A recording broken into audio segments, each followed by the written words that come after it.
사이다 무비튼. 시부모님과 우리 가족 4명은 2세대가 같이 살고 있었다. 동거를 하게 된 계기는 시아버지가 큰 병을 얻은 후 경제적으로 많이 힘들어졌기 때문에 책임지고 모실 수밖에 없었다. 그 무렵 우리는 내 집 장만을 목전에 두고 있었는데 시부모님과 동거를 하더라도 어느 정도 사생활을 보장받고 싶은 생각에 2세대 주택을 구입하게 됐다. 완전 독립형 2세대 주택으로 했기 때문에 기본적으로 서로 독립된 공간에서 생활했고 키친도 따로 있어서 시부모님을 모시고 사는 일에 큰 부담은 없었다. 그런데도 내가 불만이 쌓여갔던 이유는 집세도 생활비도 전혀 내지 않으면서 사사건건 나를 못마땅해 하는 시어머니 때문이었다. 시어머니가 나를 싫어하는 이유는 내가 남편보다 수입이 많다고 잘난 척하는 게 거슬린다는 거였다.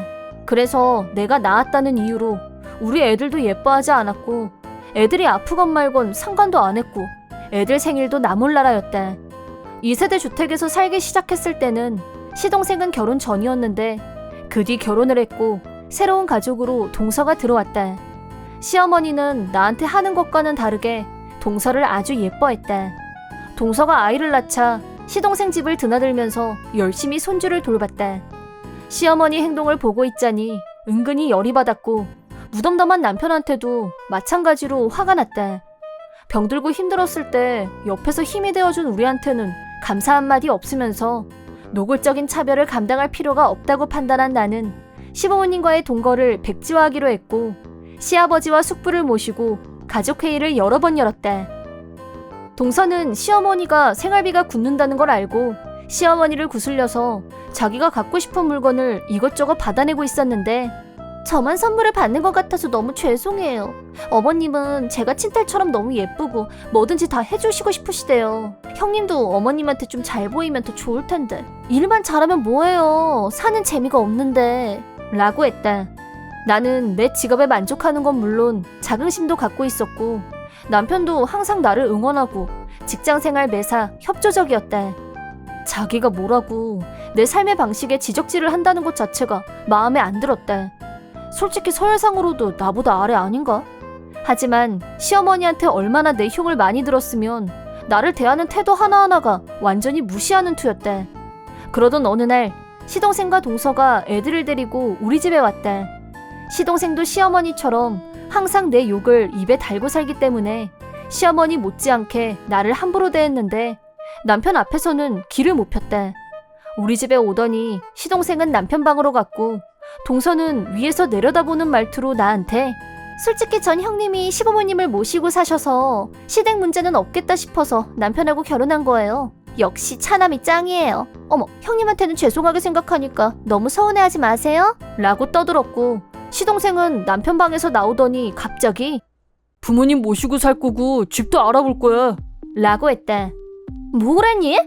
동서도 처음 듣는 얘기였는지 나보다 더 놀라는 눈치였다.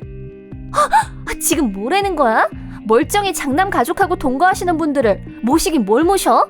갑자기 왜 우리가 모신다는 거냐고. 뭐 잘못 먹었어? 형하고 얘기해서 정한 일이야. 그리고 넌 형수하고 천지 차이잖아. 엄마하고 사이도 좋고. 얘기가 왜 거기로 가? 갑자기 집 얘긴 또 뭐야? 2세대 주택에서 잘만 살고 있는 분들은 왜?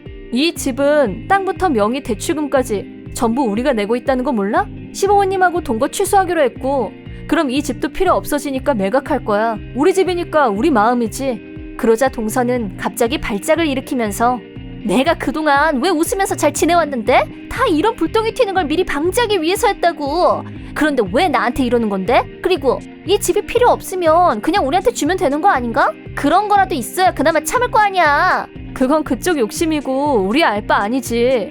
그리고 시아버지 아프셨을 때 우리가 병원비로 수천만 원 쓴 거 알아? 나 영수증 다 갖고 있거든? 그거 자식들이 원래 공동 부담하는 게 원칙이니까 청구할게. 지금 불난 집에 부채질해? 난폭하게 나오는 동서를 보자 시동생도 움찔했다. 시동생은 자기 와이프가 자기 엄마랑 찐으로 친하다고 생각했던 모양이었다.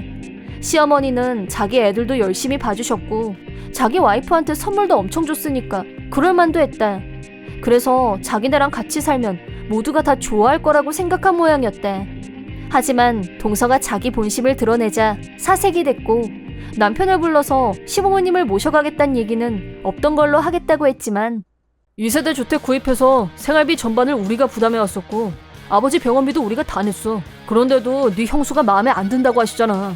우리도 할 만큼 했어. 네가 뭐라고 하든 나는 이 집 내놓을 거야. 집 보러 오겠다는 사람도 많고 계약하겠다고 하는 사람도 있어서 아마 집 금방 나갈 거야. 벌써 그렇게나.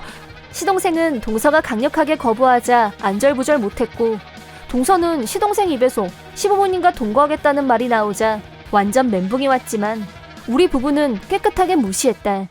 그 후 동거 문제에 대해서는 시동생은 처음엔 사이가 좋다는 이유로 일반 주택에서 살 생각이었지만 동서가 완전 거부를 하자 다시 2세대 주택을 구입하기로 결정을 바꿨고, 집 사는데 비용이 엄청 오버됐다. 그러다 보니 우리처럼 완전 분리형은 예산이 초과로 불가능했고, 키친이나 욕실 같은 시설을 공용으로 사용하는 형태가 된 모양이었다. 시동생 부부와 같이 살게 됐다고 좋아하는 건 시부모님들 뿐이었고, 동서가 여전히 불만족스러워하는 가운데 2세대 주택이 완성된 걸 보고 우리도 편리하고 널찍한 아파트로 이사를 마쳤다. 드디어 시동생 부부와 시부모님의 동거가 시작됐는데, 시부모님은 우리랑 같이 살 때처럼 생활비를 한 푼도 안 냈다. 전기세도 안 내면서 여름엔 덥다고 24시간 에어컨 가동은 물론 다달이 들어가는 대출금 이자 역시 한 푼도 안 냈기 때문에 동거와 동시에 불화와 싸움이 시작됐다고 한다. 시동생은 그동안 나를 엄청 무시하면서 자기 와이프는 누구랑은 달리 시어머니와 모녀처럼 잘 지내는 현명한 사람이라고 자랑질을 했었는데, 현실은 집안이 전쟁터였고 가족 간의 대화도 없다고 한다. 그러자 시어머니는 며느리도 마음에 안 들고 손주도 마음에 안 들고 선물은커녕 손주가 울어도 달랠 생각도 안 한다고 한다.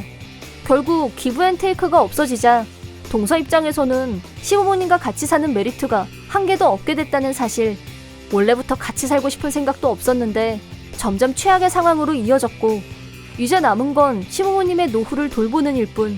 이 상황이 억울하고 짜증이 난 동서는 시어머니한테 돈 먹는 하나가 따로 없어 정말. 꼴도 보기 싫으니까 당장 내 집에서 나가라고 좀! 라면서 짜증을 냈다는데, 시부모님은 더 이상 갈 곳도 없고 나갈 수가 없는 입장이었다. 이 집은 우리 집이기도 한 거 모르니?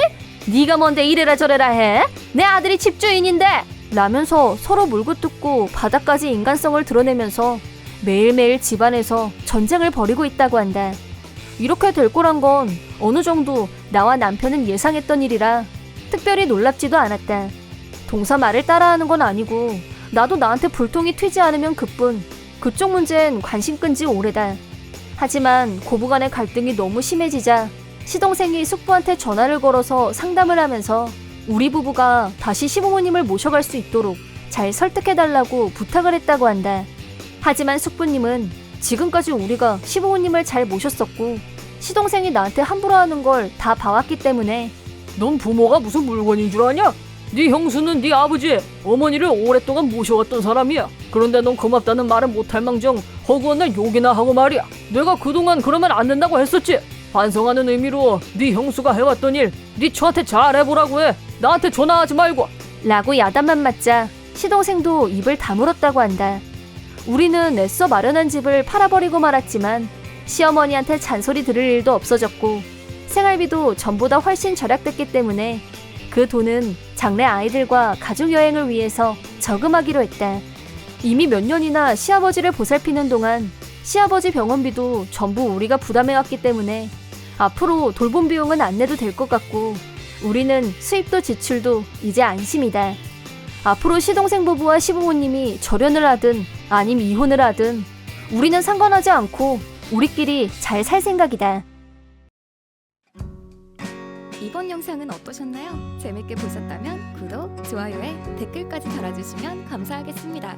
그럼 다음 영상에서 만나요.